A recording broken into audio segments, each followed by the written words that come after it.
Bismillahirrahmanirrahim. Assalamualaikum warahmatullahi wabarakatuh. Yang saya hormati Bapak Ibu dosen penguji, Bapak Muhammad Islam Kabula SIP MPA, Bapak Dr. Marsyul Vestra SOS MPA, dan Kak Widya Cancer Rusnita SAP MAP, serta yang saya hormati dosen pembimbing Ibu Nila Waini SAP MAP, dan Kak Anissa Aulia Putri SAP MAP. Pertama-tama, marilah kita panjatkan puji dan syukur kehadiran Allah Subhanahu wa Ta'ala, segala rahmat dan karunia-Nya, sehingga pada hari ini saya dapat mengikuti eh, seminar hasil dalam keadaan sehat dan lancar. Sebelumnya, perkenalkan nama saya Cindy Khairan Fitri dengan NIM 2210 843027. Pada kesempatan kali ini, saya akan mempresentasikan hasil penelitian saya yang berjudul Collaborative Governance dalam Pengelolaan Kawasan Geopark Sianik Manunjau.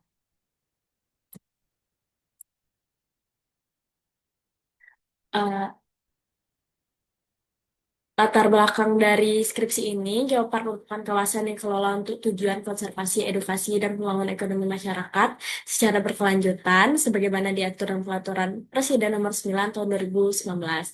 Selain sebagai upaya konservasi, pengelolaan Geopark juga bertujuan mengembangkan budaya wisata, meningkatkan edukasi kebumian, mendukung mitigasi bencana, serta mendorong pertumbuhan ekonomi masyarakat melalui pariwisata berkelanjutan.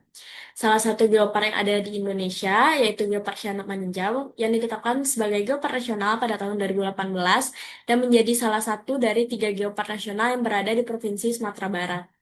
Pengelolaan geopark Sianap Manunjau melibatkan berbagai stakeholder dan lintas sektor, serta lintas wilayah. Kolaborasi diperlukan untuk menyelaraskan peran stakeholder dalam mencapai tujuan pengelolaan geopark. Namun, pelaksanaan kolaborasi masih menghadapi berbagai kendala, sehingga perlu dikaji melalui perspektif collaborative governance. Fenomena empiris dari penelitian ini, pengelolaan geopark Sianok Maninjau melibatkan dua pemerintah daerah, yaitu Kabupaten Agam dan Kota Bukit Tinggi, sehingga memerlukan sinergi dan koordinasi dalam perencanaan, pengelolaan, dan pengembangan geopark. Kabupaten Agam juga memiliki 29 geoset, sedangkan Kota Bukit Tinggi hanya satu geoset, sehingga kebutuhan sumber daya dan beban pengelolaan tentu berbeda. Kemudian, belum adanya anggaran khusus bagi Badan Pengelola Geopark Sianok Maninjau yang menyebabkan seluruh kegiatan masih bergantung pada APBD Kabupaten Agam dan Kota Bukit Tinggi, sehingga pelaksanaan program Geopark harus menyesuaikan prioritas anggaran masing-masing daerah. Kemudian, keterlibatan stakeholder non-pemerintah seperti masyarakat, akademisi, dan pelaku usaha masih terbatas, sehingga pengelolaan Geopark Sianok Maninjau masih didominasi oleh pemerintah, sedangkan Geopark ini kolaborasi multi pihak karena tidak dapat diselesaikan hanya oleh pemerintah saja. Kemudian fenomena teoritisnya, eh, yang pertama itu ada indikatornya kondisi awal, yaitu terjadi ketidakseimbangan sumber daya, SDM, anggaran, dan beban pengelolaan geoset antar stakeholder. Kemudian, belum seluruh stakeholder memiliki insentif dan kapasitas sama untuk berpartisipasi dalam pengelolaan geopark. Yang kedua itu ada desain kelembagaan. Yang pertama, belum adanya anggaran khusus bagi badan pengelola geopark menyebabkan pelaksanaan program masih bergantung pada APBD Kabupaten Agam dan Kota Bukit Tinggi, sehingga eh, pelaksanaan program itu masih terbatas. Yang ketiga itu ada mekanisme dan pembagian peran kolaborasi belum berjalan optimal.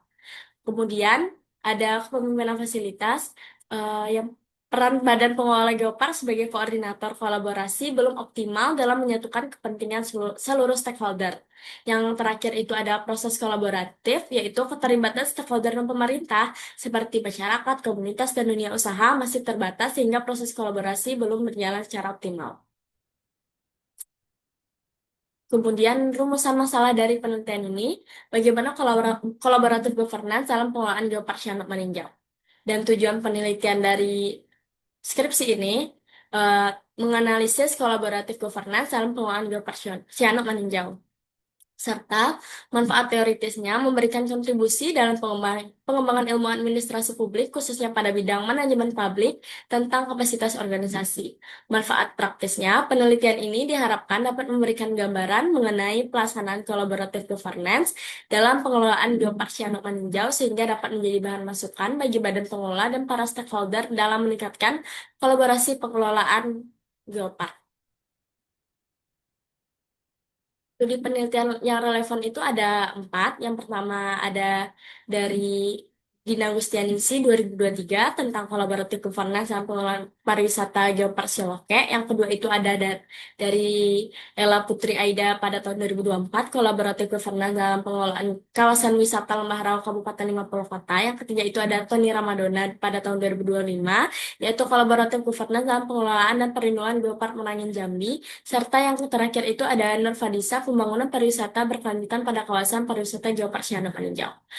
Teori yang dipakai dalam penelitian itu adalah teori Collaborative Governance Ansel and Gas 2008.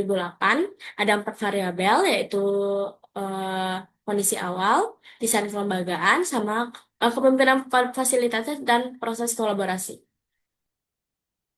Skema pemikirannya, Undang-Undang Pariwisata Nomor 9 Tahun 2019, Geopark Ngarai Siano Paninjau, 2 daerah Kabupaten Agam dan Kota Bukit Tinggi, penetapan surat keputusan Gubernur Sumatera Barat tentang Badan Pengelolaan Geopark Siano Paninjau, eh, kemudian ada kolaboratif governance dan ansel and gas, serta variabel dari ansel and gas, yaitu kondisi awal, kepemimpinan fasilitatif, desain kelembagaan, dan proses kolaborasi. Definisi konsep dari penelitian ini, collaborative governance adalah suatu pendekatan yang melibatkan pemerintah swasta dan masyarakat dalam merumuskan, mengelola, dan melaksanakan kebijakan atau program secara kolaboratif. Yang kedua itu ada pengelolaan, proses perencanaan, perorganisasian, pelaksanaan, dan pengawasan untuk mencapai tujuan secara efektif dan efisien. Yang ketiga itu ada geopark, kawasan geografis yang memiliki warisan geologi bernilai penting dan dikelola melalui konservasi, edukasi, serta pembangunan berkelanjutan. Definisi operasionalnya, kondisi awal, indikatornya ada ketidakseimbangan sumber daya, yaitu perbedaan sumber daya yang dimiliki oleh masing-masing stakeholder, seperti SDM, anggaran, dan sarana prasarana. Yang kedua itu ada insentif berpartisipasi, yaitu ada alasan atau dorong stakeholder untuk ikut terlibat dalam pengelolaan geopark. Dan yang ketiga itu ada sejarah kerja atau kerjasama atau konflik, pengalaman kerjasama atau konflik antar stakeholder sebelum adanya kolaborasi. Yang kedua itu ada desain kelembagaan. Yang pertama itu ada aturan dasar, kejelasan aturan atau pedoman yang mengatur pelaksanaan kolaborasi. Yang kedua itu ada keterbukaan partisipasi, kesempatan seluruh stakeholder untuk terlibat di dalam kolaborasi. Yang ketiga itu ada keterbukaan informasi dan proses pengambilan keputusan. Yang eh, variabel yang ketiga itu adalah kepemimpinan fasilitatif, indikatornya peran pemimpin, kemampuan pemimpin dalam mengkoordinasikan, memfasilitasi, dan menyelesaikan permasalahan kolaborasi. Yang kedua itu ada dialog tatap muka, pertemuan atau komunikasi langsung antar stakeholder. Yang ketiga itu ada membangun kepercayaan, upaya menciptakan hubungan tetap saling percaya antar stakeholder. Nah, yang keempat itu ada proses kolaborasi, yaitu ada komitmen terhadap proses, pemahaman bersama, dan hasil sementara. Metode penelitian ini, metode penelitian ini menggunakan kualitatif dengan pendekatan deskriptif. Yang kedua itu ada teknik pengumpulan data, ada observasi, wawancara, dan dokumentasi. Dan yang ketiga itu ada teknik pemilihan informan, yaitu purpose sampling. Dan peranan peneliti sebagai instrumen utama, peneliti berperan dari mengumpulkan data hingga simpulan penelitian. Proses penelitian, observasi, mengurus surat izin survei awal penelitian, wawancara, serta pengumpulan data.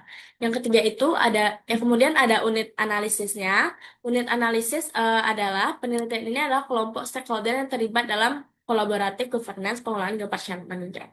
Teknik analisisnya itu ada reduksi data, penyajian data, penarikan kesimpulan. Teknik keabsahan data ini menggunakan triangulasi sumber.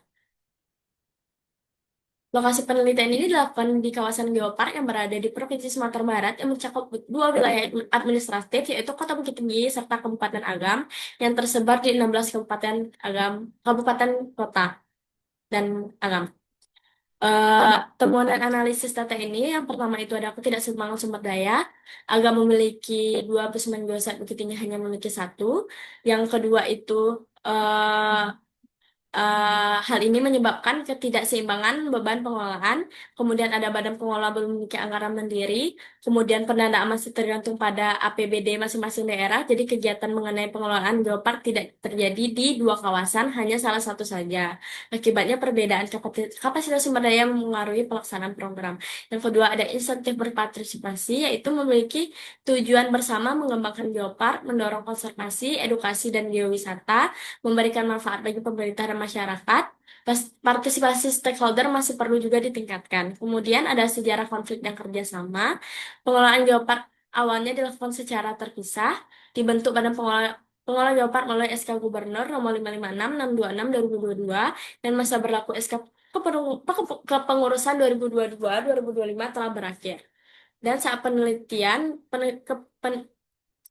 SK kepengurusan baru masih dalam proses penyelesaian sehingga belum pengelolaan masih bersifat transisi.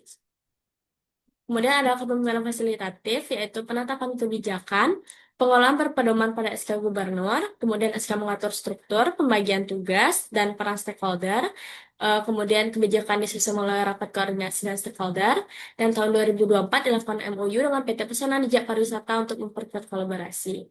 Kendala, SK terakhir 2022-2025 kepengurusan masih belum disahkan sehingga pengelolaan sempat vakum lebih kurang 6 bulan. Kemudian ada memfasilitasi dialog. Badan pengelola memfasilitasi rapat, koordinasi antar stakeholder, forum digunakan untuk koordinasi program, penyampaian kendala, dan evaluasi. Belum semua stakeholder aktif juga mengikuti forum, kemudian Dinas Pendidikan belum terlibat dalam program edukasi Geopark, kemudian dialog telah berjalan tetapi belum sepenuhnya inklusif. Selanjutnya itu ada mengeksplorasi keuntungan bersama. Kolaborasi mendukung pengembangan pariwisata, konservasi, edukasi, dan pemberdayaan masyarakat, meningkatkan promosi kawasan dan koordinasi antar stakeholder. Kabupaten Agam memperoleh manfaat pengelolaan geosite, Kota Bukit Tinggi memperoleh manfaat sebagai pusat promosi dan pintu masuk wisatawan, dan manfaat kolaborasi belum optimal karena keterlibatan stakeholder belum merata. Kemudian ada desain kelembagaan. Desain kelembagaan, Badan Pengelola dibentuk oleh SK Gubernur Sumatera Barat. Struktur melibatkan pemerintah, akademi, masyarakat, swasta, dan pengelola geosite. Namun, implementasi kelembagaan belum sepenuhnya optimal karena tidak semuanya aktor yang aktif. Kemudian ada partisipasi, stakeholder berpartisipasi, tugas dan kewenangannya. Aktor yang paling aktif Badan Pengelola, Dinas Pariwisata dan Pengelola Geosite. Bapeda berperan dalam perencanaan dan sinkronisasi program. BPBD mendukung mitigasi dan edukasi kebencanaan di kawasan geosite. Temuannya partisipasi belum merata, masih ada stakeholder yang pasif. Kemudian aturan dasar yang jelas, pengelolaan berpedoman pada SK Gubernur, SK mengatur struktur organisasi, tugas, dan kewenangan stakeholder. Tahun 2024 dilakukan MOU dengan PT Pesona Jejak Pariwisata untuk memperkuat kolaborasi. Kemudian temuannya, aturan dasar sudah jelas, tapi pembaruan SK kepengurusan masih diperlukan.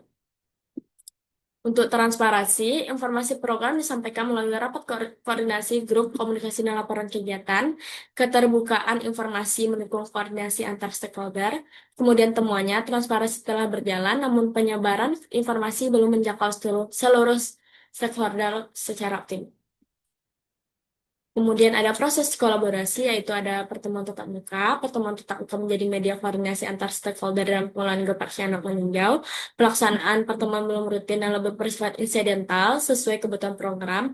Koordinasi sehari-hari lebih banyak dilakukan melalui media komunikasi daring karena keterbatasan anggaran dan jarak antar wilayah. Kemudian ada membangun kepercayaan. Percayaan antar stakeholder dibangun melalui komunikasi dan koordinasi yang terbuka. Sebagian besar stakeholder juga saling mendukung sesuai tugas dan kewenangan. Masih terdapat juga ego sektoral pada beberapa stakeholder yang memengaruhi efektivitas kolaborasi. Kemudian ada komitmen terhadap proses. Stakeholder utama tetap menunjukkan komitmen dalam mendukung pengelolaan geopark Sianok meninjau. Komitmen antar stakeholder belum merata karena tidak seluruh pihak aktif dalam kegiatan. Kemudian transisi kepengurusan Badan Pengelola mengenai pelaksanaan program kolaborasi. Selanjutnya ada pemahaman bersama. Stakeholder memiliki pemahaman yang sama mengenai tujuan pengelolaan geopark Sianok meninjau. Pemahaman masyarakat terhadap konsep geopark masih belum merata. Badan Pengelola melaksanakan program edukasi untuk meningkatkan pemahaman masyarakat mengenai konsep geopark. Hasil sementaranya, kolaborasi telah menghasilkan berbagai capaian awal melalui program edukasi, promosi kemitraan pemberdayaan masyarakat. Pelaksanaan program kolaborasi didominasi oleh wilayah Kota Bukit Tinggi, sedangkan implementasi agam belum berjalan secara merata. Kemudian pengelolaan geopark meninjau masih menghadapi kendala pembiayaan dan kelembagaan sehingga mencapai kolaborasi belum optimal. Kesimpulannya, pengelolaan geopark meninjau telah menerapkan collaborative governance melalui keterlibatan pemerintah, badan pengelola, akademisi, dunia usaha, dan masyarakat, kemudian kolaboratif governance telah berjalan cukup baik, ditunjukkan melalui koordinasi lintas stakeholder, serta pelaksanaan konservasi, edukasi, promosi, dan budaya masyarakat. Kemudian pelaksanaan kolaborasi belum optimal karena masih terdapat ketidakseimbangan sumber daya, belum adanya anggaran khusus badan pengelola, transisi kepengurusan, partisipasi stakeholder yang belum merata, serta pemahaman masyarakat yang terbatas terhadap konsep geopark.